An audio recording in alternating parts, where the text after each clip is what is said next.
Hey everyone, welcome back. If you've just upgraded your WordPress.com plan and you're wondering where the plugins option is, you're not alone. This is one of the most common issues beginners face when moving to a paid plan. In this video, I'll walk you through exactly how to install plugins on WordPress.com step by step. I'll also explain why you might not be seeing the plugin option and how to fix it quickly. So let's get started.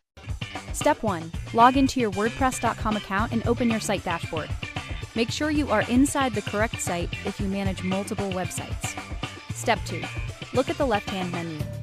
You should now see an option called Plugins. Click on it. If you don't see it, double-check your plan. This is usually where most people get stuck. Step 3. Once you click on Plugins, you'll see an option to add new plugin. Click that. Now you'll enter the plugin library, where you can search for anything you need. For example, you can search for SEO plugins, security tools, backup plugins, or speed optimization plugins. Step 4. Once you find a plugin you like, click on the Install button. It usually takes just a few seconds. Step 5. After installation, click on Activate. And that's it. Your plugin is now active on your site. From here, most plugins will add their own settings panel where you can configure how they work. Now let's talk about what you can actually do with plugins, because this is where things get interesting. You can improve your search engine rankings using SEO plugins like Yoast SEO or Rank Math. You can secure your website with tools like WordFence or other security plugins. You can create backups, improve speed, add contact forms, or even build membership sites. And if you're planning to create an online store, you can install WooCommerce and turn your site into a complete e-commerce platform. So plugins basically allow you to transform your website into anything you want. Avoid installing too many plugins.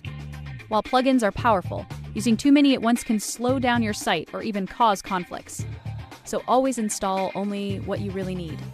Also, make sure you're choosing well-rated plugins and keep them updated regularly to avoid security issues. Before we wrap up, here's a quick bonus tip. If you want more control over your website design, like changing fonts, colors, and layouts, you can use built-in customization tools like global styles or even add custom CSS.